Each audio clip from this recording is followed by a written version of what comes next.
Hello নমস্কাৰ, মোৰ YouTube channel আন এটা নতুন ভিডিঅ' আপোনাক সকলোকে স্বাগতম জনাইছোঁ। আন এটা নতুন ভিডিঅ' আন এটা নতুন টপিক লৈ তো আপোনালোকে ইতিমধ্যে গম পাইছে, থাম্বনেইল আৰু টাইটেল কিনে গম পাইছে যে আজিৰ ভিডিঅ'টো কোনটো টপিকৰ হ'বলৈ গৈ আছে। তো আপোনালোকে নিশ্চয় গম পায়, ইতিমধ্যে নিশ্চয় পাইছে, কাৰণ যোৱাকালি আপোনালোকে দেখা পাইছে নিউজত যে নিযুত মইনা আঁচনি, যে মুখ্যমন্ত্ৰী নিযুত মইনা আঁচনি আছে, সেইটো শুভাৰম্ভী কৰে ডক্টৰ হিমন্ত বিশ্ব শৰ্মা ডাঙৰীয়াই। তো এই নিযুত মইনা আঁচনি কেইটামান ক্ৰাইটেৰিয়া দিছে, কোন কোন ক্লাছৰ ছাত্ৰ নহয় ছাত্ৰীসকলে পাব আৰু কেনেধৰণৰ ক্ৰাইটেৰিয়া আছে, গোটেইখিনি প্ৰচেছ এই ভিডিঅ'টোৰ জৰিয়তে কম। আৰু ফৰ্মখন কেনেদৰে আপোনালোকে ফিল আপ কৰিব, গোটেইখিনি প্ৰচেছ আপোনালোকক কম। তো আপোনালোকে মোৰ ভিডিঅ'টো শেষলৈকে চাই থাকিব।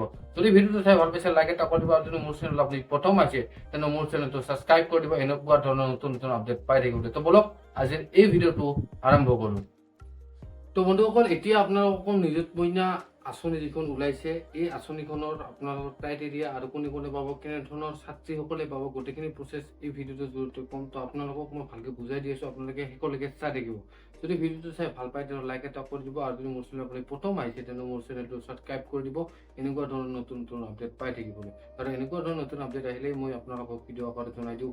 তো আজিৰ এই ভিডিঅ'টো আপোনালোকক প্ৰথম অৱস্থাত এটা কথাই ক'ম যে যিটো ক্ৰাইটেৰিয়া দিছে, প্ৰথম অৱস্থাত যোগ্যতাৰ মাপকাঠি যিটো দিছে, সেইটো আপোনালোকক মই বুজাই দি আছোঁ। তো আপোনালোকে মোৰ ভিডিঅ'টো শেষলৈকে চাই থাকিব। তো প্ৰথম অৱস্থাত অসমত বাস কৰা সকলো কন্যা ছাত্ৰীৰ বাবে মুকলি হৈছে এই নিযুত মইনা আঁচনিখন। তাৰপিছত আছে বিবাহিত ছোৱালী, PG আৰু BEd শিতানৰ বাহিৰে আৰু চাকৰিত থকা BEd প্ৰাৰ্থী যোগ্য নহয়। মন্ত্ৰীসকলৰ কন্যা, সংসদৰ সদস্য সাংসদ আৰু বিধানসভাৰ সদস্য বিধায়ক যোগ্য নহয়। বাণীকান্ত কাকতি বঁটা, প্ৰজ্ঞা ভাৰতী আঁচনিৰ অধীনত স্কুটাৰ গ্ৰহণ কৰা কন্যা স্কুটাৰ বঁটাৰ পৰা আঁতৰি নোযোৱালৈকে যোগ্য নহয়। তো এইখিনি আছে যোগ্যতাৰ মাধ্যমেৰে এইসকল যিটো দিয়া আছে, এইসকল লোকে নাপাব। মানে এইবিলাকে দিয়া আছে যে যদি বিবাহিত মহিলা হয়, BEd পঢ়ি থকা যদি হয় তেনেহ'লে তেওঁ নাপাব। তাৰপিছত যদি কোনোবা বিধায়ক মন্ত্ৰীৰ কোনোবা ছোৱালী হয় তেনেহ'লে তেওঁ এই আঁচনিত এপ্লাই কৰিব নোৱাৰিব। তাৰপিছত আছে আপোনাৰ বাণীকান্ত কাকতি বঁটা বা স্কুটাৰ, চৰকাৰী স্কুটাৰ পোৱা ছাত্ৰীসকলে এই আঁচনিত আবেদন কৰিব নোৱাৰিব। তাৰপিছত আছে আপোনালোকক প্ৰথম অৱস্থাত আপোনালোকক এটা কথাই ক'ম যে এই আঁচনিখনৰ উদ্দেশ্য কি, এই উদ্দেশ্যটো প্ৰথম অৱস্থাত আপোনালোক কৈ আছোঁ। তো আপোনালোকে উদ্দেশ্যটো চাব, আপোনালোকে ভালকৈ বুজি ল'ব যে এই আঁচনিখনৰ উদ্দেশ্যটো কি। উদ্দেশ্যটো হৈছে উচ্চ শিক্ষাত কন্যা ছাত্ৰীৰ নামভৰ্তি বৃদ্ধি কৰা, ৰাজ্যৰ অধিক সংখ্যক কন্যা ছাত্ৰীৰ উচ্চ শিক্ষা লাভৰ পৰা প্ৰফুল্লিত কৰক, তাৰপিছত বাল্য বিবাহ প্ৰতিৰোধত অৰিহণা যোগাব। এই তিনিটা হৈছে কাৰণ এই নিযুত মইনা আঁচনিখনৰ উদ্দেশ্য।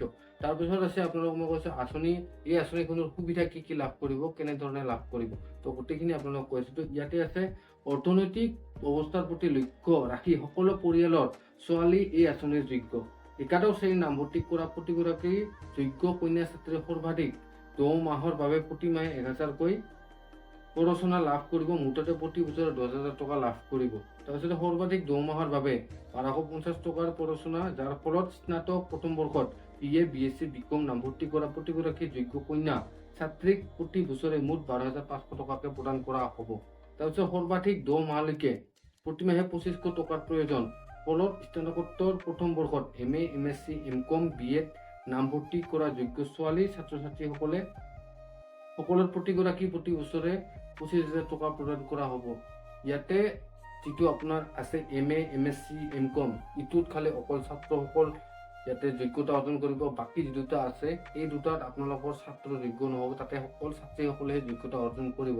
তাৰপিছত আপোনালোক এটা কথা ইয়াতে কম্পালচাৰী আপোনালোকক ক'ম, এটা কথা মুখ্যমন্ত্ৰীয়ে কৈছে, মানে মই পাইছোঁ, টুইটাৰ যোগে পাইছোঁ। তো আপোনালোকে সেইখন মই ফটো দেখাইছোঁ। এই আঁচনিখনত আৰু কেইজনমান ছাত্ৰীয়ে পঢ়ি থকা ছাত্ৰীয়ে এই আঁচনিখন এপ্লাই কৰিব নোৱাৰিব। তো কোনবিলাক নোৱাৰিব মই আপোনালোকক কৈ আছোঁ, আপোনালোকে চাই থাকিব। তো বন্ধু-বান্ধৱীসকল, এই আঁচনিখনৰ জৰিয়তে কেইজনমান ছাত্ৰীয়ে এইখন আঁচনি এপ্লাই কৰিব নোৱাৰিব। সেইসকল যদি ব্যক্তিগত খণ্ডৰ বিদ্যালয়ত পঢ়ি থকা হয় তেনেহ'লে আপোনালোকৰ ছোৱালী বা আপুনি যদি ছাত্ৰী হয় তেনেহ'লে আপুনি এইখন আঁচনিত এপ্লাই কৰিব নোৱাৰে। তো ইয়াতে আপোনালোকে দেখা পাই আছে যে ব্যক্তিগত খণ্ডৰ শিক্ষানুষ্ঠানত নামভৰ্তি কৰা ছাত্ৰীসকলৰ বাহিৰে উচ্চতৰ মাধ্যমিক, স্নাতক, BA, BSc, BCom আৰু স্নাতকোত্তৰ MA, MSc, MCom, BEd প্ৰথম বৰ্ষৰ নামভৰ্তি কৰা চৰকাৰী আৰু ভেঞ্চাৰ শিক্ষানুষ্ঠানৰ ছাত্ৰীসকলক উদ্গতি যোগোৱাৰ এই অভিলাষী আঁচনি। মানে ইয়াতে যদি আপুনি ব্যক্তিগত মানে প্ৰাইভেট স্কুলত বা প্ৰাইভেট কলেজত পঢ়ি আছে তেনেহ'লে আপোনালোকে এই আঁচনিৰ সুবিধা ল'ব নোৱাৰিব। যদি আপুনি চৰকাৰী আৰু ভেঞ্চাৰ স্কুলৰ হয় তেনেহ'লে আপোনালোকে এই আঁচনিত আবেদন কৰিব পাৰিব।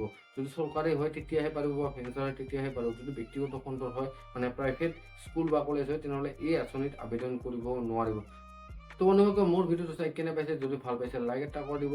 মোৰ চেনেলত যদি আপুনি প্ৰথম আহিছে তেনেহ'লে মোৰ চেনেলটো ছাবস্ক্ৰাইব কৰি দিব এনেকুৱা ধৰণৰ নতুন নতুন আপডেট পাই থাকিবলৈ। তো আজিলৈ ইমানেই, যিলৈকে ইনফৰমেশ্যন আছিল আপোনালোকক। তো মোৰ ভিডিঅ'টো শেষলৈকে চোৱাৰ বাবে আপোনালোকক বহুত বহুত ধন্যবাদ।